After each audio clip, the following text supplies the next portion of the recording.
Right, hello, and welcome to our pilot podcast. My name is Dan. And I'm tasty enough to eat. I'm Spud. That's my co-host, Spud. Hello. This is a currently unnamed podcast. By the time it's actually coming out, we should have a name for it. But I'm thinking the D&D podcast. D&D, yeah. Because my name's Dan.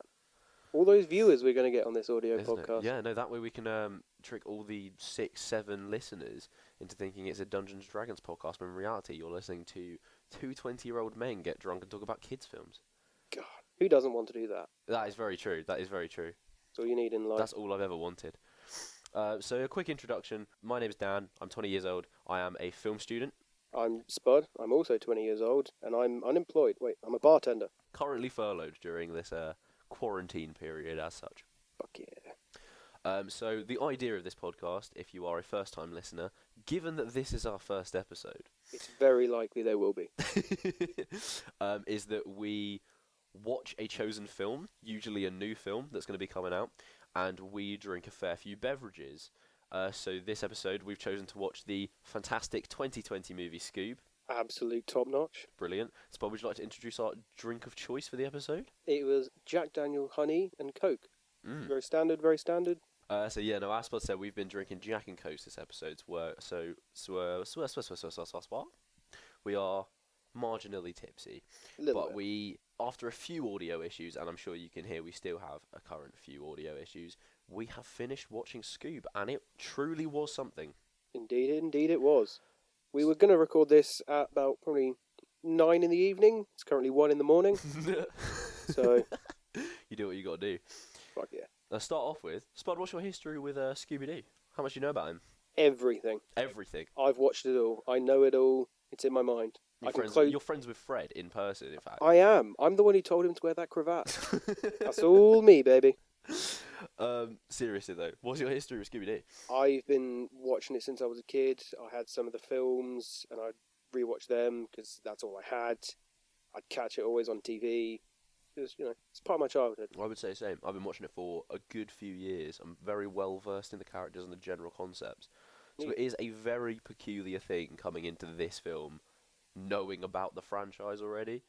It is. It's a bit jarring, but I mean, you got to get in those new audiences for an IP from the 60s. Yeah, that's completely accurate.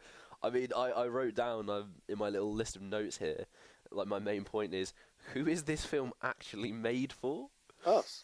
That's and not no one true. else. It's really not true though, because if you're going for kids, half of these jokes will not land. They just don't know what you're talking about. Like when a grown man yells the word dick. Now, that was funny. We'll get to that.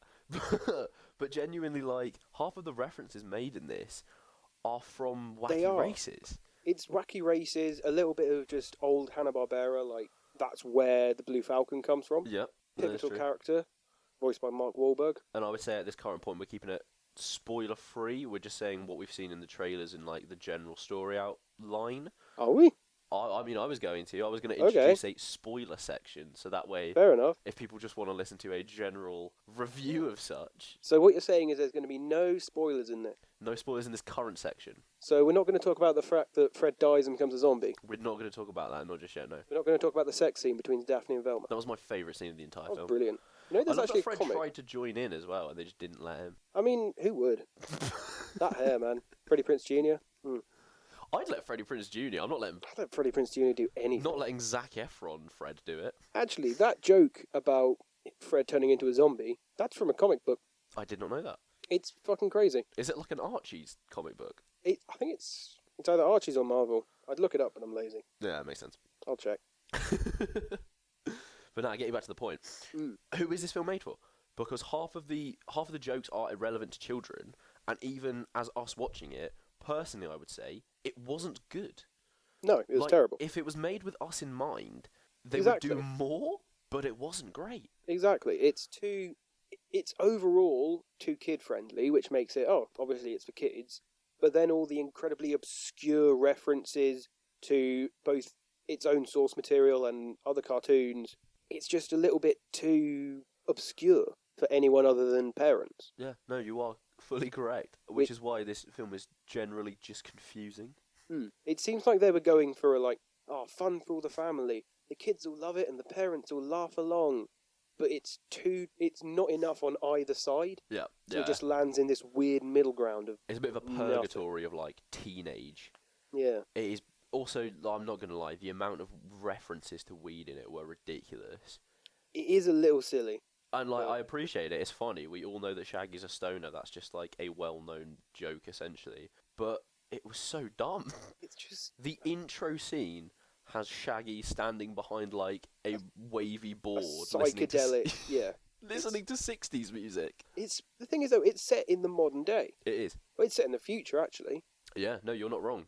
I presume the start of it setting the modern day. Yeah, because he's got an iPod, he's got his headphones in. Nothing suggests otherwise, and then we jump forward 10 years in time after the credit sequence rolls. So, so they're in the future. This film is essentially set in 2030, give or take. Maybe. God, that's a bleak future. You know, a man called Dick running around looking after his dog.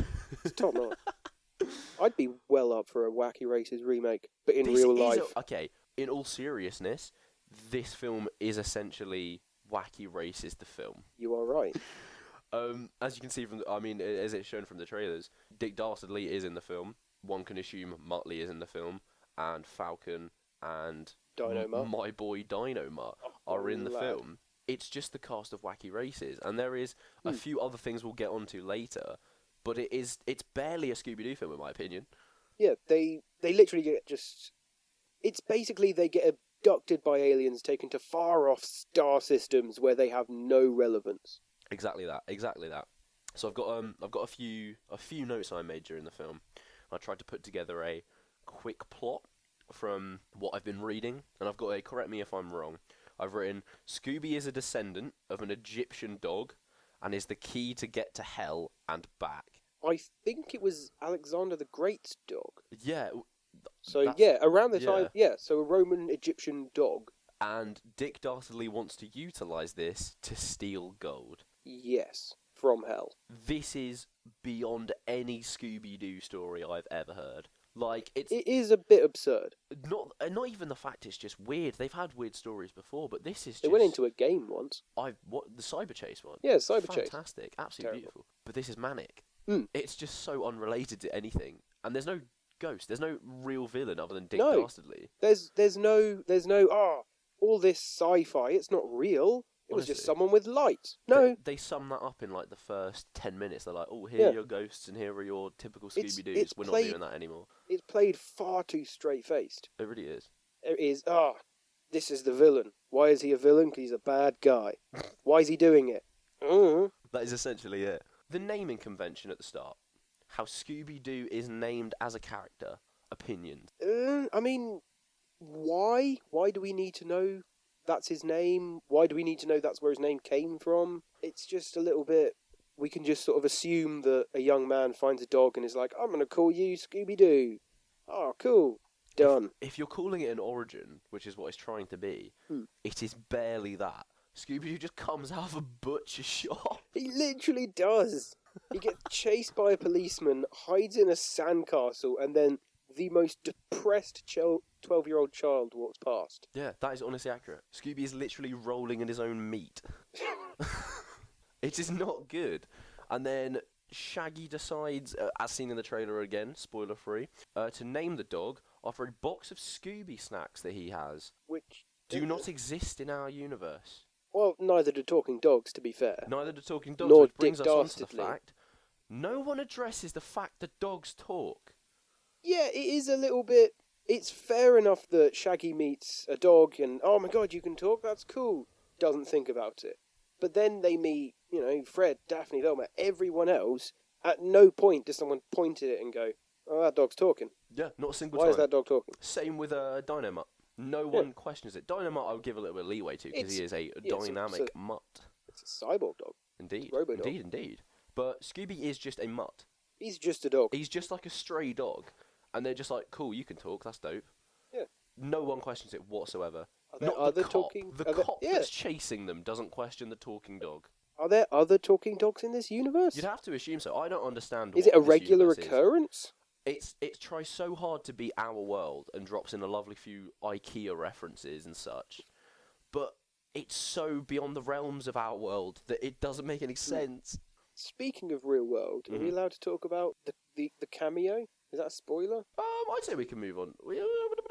Should we move on to spoilers? Because there's not a lot I can say about this film without giving it away. So just you can't say anything about it. It's unbelievable. Yeah, no, I'll give you that. I mean, it's very quotable. Indeed, I'll give it that. I remember have written down many. a number of quotes from it as well to fill your ears with. So good. Given our current situation as well, we have previously watched Trolls the day before this. Better film. Better made, better cast, better voice acting, better animated. Yes. Better story. Better story. Nice simple one. It's no. What else can I say other than that? It's just that's a low bar, isn't it? When two 20-year-olds think Trolls is a better film than your Scooby-Doo adaptation. Yeah, it's quite rough, and I quite like Scooby-Doo. I won't lie to you. But speaking of rough, Scooby-Doo. That was awful. He's a dog. That was terrible. Moving into spoilers, though, I would say if you're interested in seeing this film and not interested in listening to the spoiler section, I will add a link so you can skip this bit and just go straight onto it after this. Also, what's wrong with you?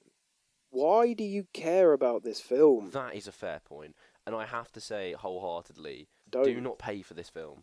Just don't. I mean, no bad blood to the creators of this film and the cast. They did their job, but unfortunately, their job was an impossible one. Yeah, let's move on to spoilers. The insane clown posse robs them at the start. I appreciated that. Yeah. Was that supposed to be them? I don't know. It was, but they were dressed in exactly clown like makeup. them. Shaggy Two Dope. That is the name of an insane clown posse member. Fucking juggalos, man. They will take over the world one day. That is true. And we will resist them. The theme song. It is not good. It's terrible. It is a no offense again to the band that are performing it. I'm going to have a look quickly, see who performs it. But you're going to get so much hate mail for this. You do what you got to do. It's just a little bit shit. They're trying to make it new and upbeat and hip and great, but they just don't. Yeah, it doesn't need updating. It really doesn't. It's like I get what they're trying to do. And like bring in probably like a new band or whatever to do it, but like it just feels like it's missing the entire charm of the song. Yeah, the whole point is it's a bit campy, it's a little bit silly, but that's the point. Honestly, let me say something sacrilegious. In comparing Scooby-Doo to David Bowie, it's like taking a David Bowie song and then getting like 5 songs to cover it. Like the final product will not be bad by any means. Oh no, and it does its job, but it doesn't have the same kick. No.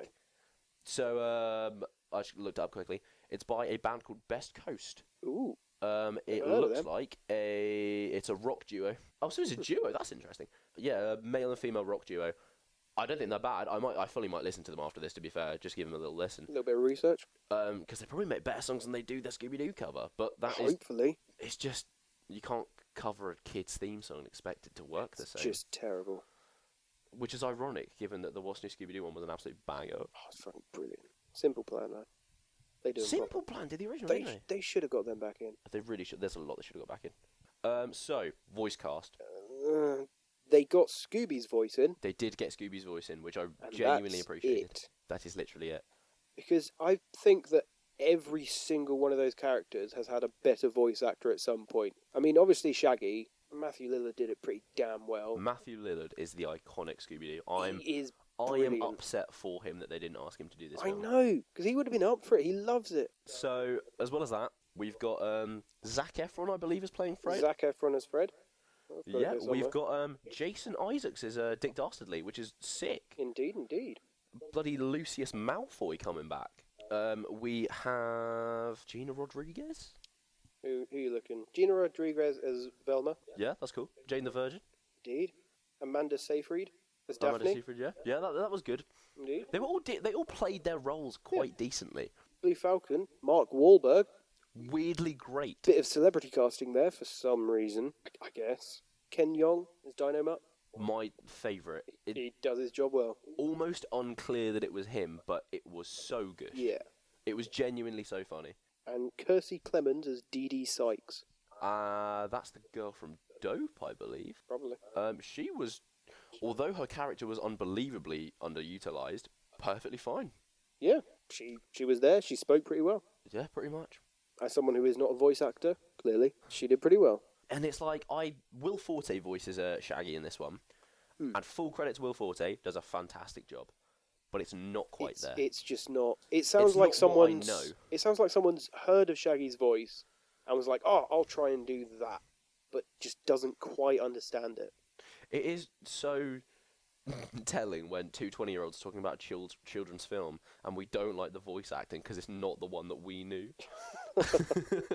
That is truly it, though. It's like you're taking an intellectual property that's made and has like voice actors that you know, and then replace them just ever so slightly, and it's just weirdly jarring. It feels a bit wrong. It feels dirty. It just doesn't. But actually, when do you think before this was the last Scooby-Doo media? As in like official, because I know Scoob has been promoted as like an official one. There's been a lot of like. But I mean, like the last cartoon series or last movie or whatever. Last one I can think of is was it just Mystery Inc? Like Scooby-Doo Mystery Incorporated? Mystery Inc. Mystery Inc.'s the one with That's the one with the bird. Fred's parents, isn't it? Yeah. That was quality, the last. To be fair. That was really good. But how long ago was that? It must have been a good few years ago. Unless I'm missing out on like a new Scooby-Doo property. Which is possible. It's very possible. It's not like I'm particularly up to date on children's cartoons. So it's not like it's the kind of thing that a kid's going to go, "Oh, mum, I want to go watch Scooby-Doo." Yeah, I can't imagine this is going to send a lot of people. Oh, yeah, actually, I say that. I reckon as a kid, I could have watched this and be fully convinced to watch everything else Scooby-Doo. I mean, yeah, but as a kid, I could have been convinced to watch two cows fucking, and I probably would have gone, "Oh, cool, it's animals." Madly enough, at this age, I could probably be convinced to watch two cows fucking. It's interesting. Yeah, it depends on the time of day, really. It depends what I've got on. Scooby-Doo and Guess Who? Like the board game? It appears so. Is every episode just them in holes just going, "It's me"? The series features the Mystery Inc. gang teaming up with a variety of guest stars to solve mystery. That sounds... Why are they bringing so many guest stars? Why is that the selling point? I don't... Because that never was. The whole point was it's a mystery, it's a detective story for kids. Yeah? It's basically, you take Sherlock and then say, right, who's the big villain? Well, obviously it's that guy. It's the new character, the scary looking one. It's not... yeah. Your bloody... It's not Simon Cowell. Yeah, let's move on to that. Simon Cowell makes an appearance in this film. He is, other than the main cast, the first appearance. Yeah, my God, you're correct. He appears before Blue Falcon, before Dick Dastardly. He's just there. He's the inciting incident. Because he's the one who says they don't have any... Basically, Simon Cowell says Shaggy and Scooby are useless to the team, and they leave. He sets up their downfall, essentially. I don't think I've groaned as hard as I did when Simon Cowell appeared on screen. What if it wasn't Simon Cowell? Ooh. It was Dick Dastardly wearing a Simon Cowell, like a mask. That was very clever, Spud. No, it wasn't. Don't patronise me. At the end of this film, jumping ahead chronologically, But it has to be stated right now that Dick Dastardly is revealed to in fact have been Simon Cowell the entire time, and that is not a joke. To be fair, Simon Cowell is then revealed to have been Dick Dastardly. Which makes it so much worse. They did a double reveal. A double mask reveal. Like that would be a good thing? That means he was wearing a Simon Cowell mask. And on top of that, he'd put on a Dick Dastardly mask. And it was a very convincing mask. And he was in that scene for a while. He must have had that thing on for ages. He was. It was quite ridiculous, I would say. It was absolutely ridiculous, I would say. It didn't land as a joke. No. Maybe that's because I'm cynical, but my God, it was stupid. It was just seemed a bit lazy, honestly. Hey, we've got Simon Cowell in for an extra 5 minutes in the booth. What will we have him do? Say this line. Okay. I genuinely agree. It was ridiculous. Right, I got some points to go over with you. Go for it. I'm just going to say a few sentences, and I want you to give me your opinion in one sentence or less. Oh gosh. Scooby's neck. Thick. Thick with 3 C's and a K at the end. Boy, that was a thick God, neck. it was not nice. That neck got stuck in Dick Dastardly's... oh, that's quite a sentence. It got stuck in Dick Dastardly's Scoob trap. It was horrific. It is terrifying. I'll give you another one. Falcon does a dab. He does indeed. That's Oh, his no. introduction. Got to get down with those kids from 5 years ago. Hot damn. It was, even for a children's film, painfully cringy. I'm surprised he didn't floss. I'm surprised he didn't do a Fortnite dance. Yeah. It was horrific. It was a little bit. Let me give you another sentence then. Please. Emo bowling girl. Stereotypical character of, I didn't see anything, I wasn't paying attention, goes that way. It's basically the janitor from, like, any action film. The one with, like, the headphones on who's just, Yeah, you're fully correct. It was the most stereotypical performance I've ever seen, but it was just so annoying. I've got one more sentence for you as well. Scorpions turn into babies. Scorpion babies, man. Tasty. It was ridiculous. Why not, you know? It was just so What annoying. are you talking about? Scorpions have babies?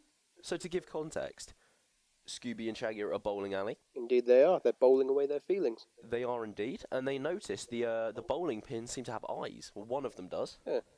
And after a quick, weird reveal of bowling balls, they all turn into mechanical scorpions. Which is actually a pretty cool design. I quite liked it. I wasn't against it. Hmm. Until they all turned into babies. Which ruined a classic gag. Yeah. Because what's the most classic Scooby-Doo gag? Hide underneath a bench, come up dressed as a waiter or server. Oh, how can I help you, sir? Confuse the villain. Easy peasy.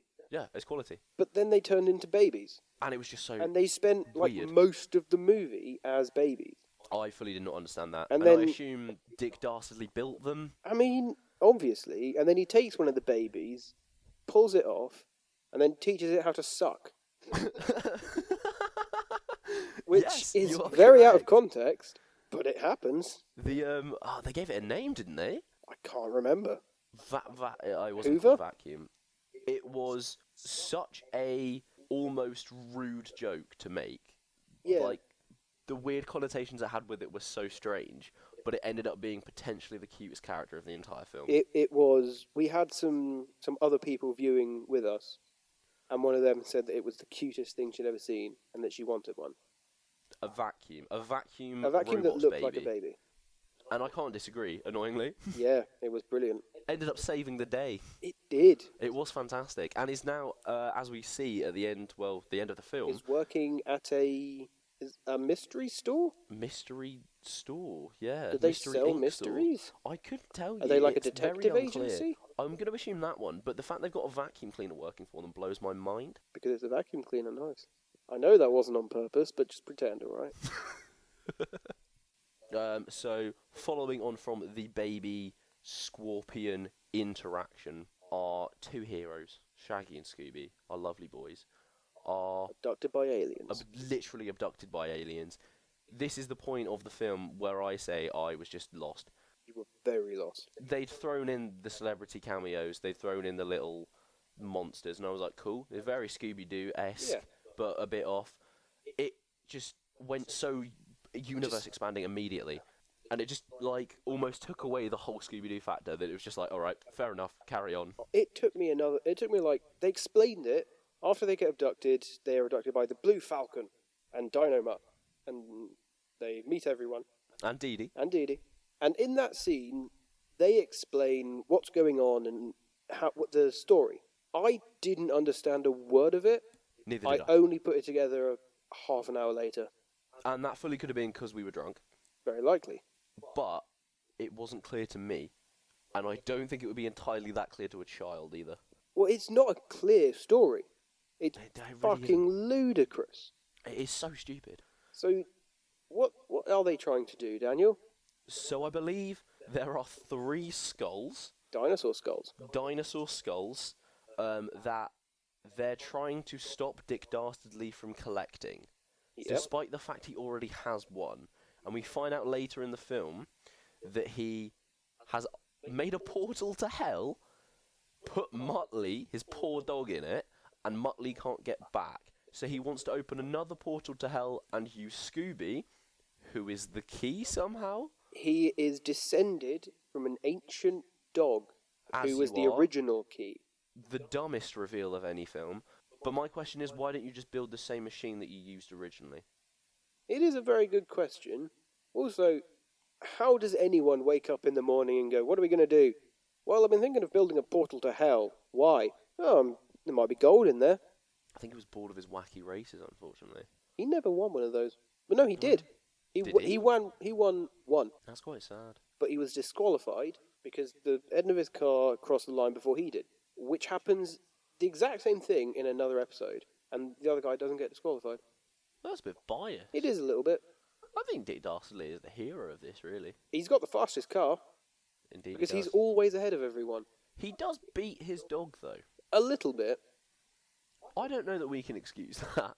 He also sends his dog to hell, quite literally. Yeah, no, he does. He does throw his dog into the portal to hell, to be fair. Which, one could argue, is a bit of a bad thing to do. Questionably, yeah. Yeah, I wouldn't do that. I've got a dog. Just not a done thing, quite honestly. I'd throw my cat into a portal to hell. That's a cat. Cats are terrible. Sorry, cat lovers. Fuck you, cat lovers. What are we talking about? The plot of the story, that's right. Yeah. He wants to get back to hell. Does he say that he wants Muttley back, or that he just wants the gold? I think I honestly couldn't tell you. Maybe I just wasn't listening. It seemed like he cared more about the gold, but when he does finally get Muttley back, as revealed later, he's very happy to get Muttley back. So I think he does care about him. Weirdly redeem him as a character at that point. I mean, you could argue he is the protagonist. Like, take away all the old wacky racist stuff. He's a man who, through some science experiment, lost his dog in the underworld. And now he will go to the ends of the earth to bring him back. I'd say it's quite honourable. That's a heartwarming tale. And these kids and this blue falcon just decide... Those meddling bastards. Those little shits just decide, no, you're not allowed to do that. Why not? Your name's Dick. Which is possibly the best moment in the film. Oh, what, the Dick scene? It's brilliant. It's actually in the trailers where Scooby meets Dick Dastardly. And Dastardly's, Scooby, come with me. I don't want to do that, Mr. Dastardly. That was a Mr. Darcy voice there. Anyway, and Dastardly leans in and goes, call me Dick. Which is a funny scene. And then it gets better. Because obviously Scooby can't pronounce words. So he calls him Rick. And they have a little back and forth about R's and D's. Until Dick Dastardly just stares into the camera and goes, Dick. Well, Rick. Dick!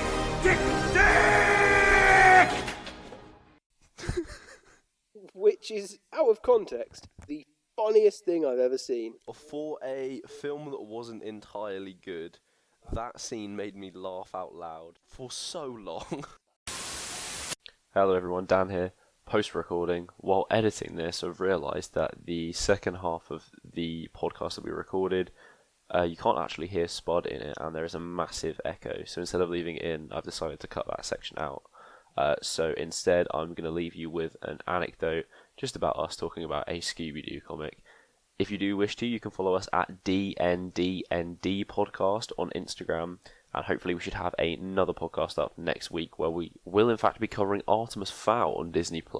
Thanks again for listening, and here is us to play you out. The comic where I was talking about, where Fred turns into a zombie, Scooby-Doo Apocalypse, published by DC. Interesting. Indeed. Scooby and the short, shitty one, Scrappy. Scrappy, yeah. They're both experiments from an underground lab.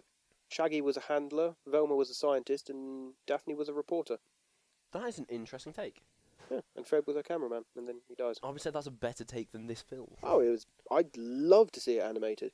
Yeah, to be fair. Because Scrappy-Doo turns into this giant, roided-out monster. I mean, that's just Top-notch Scooby-Doo 1, shit, mate. man. That's just Scooby-Doo 1. That's fantastic.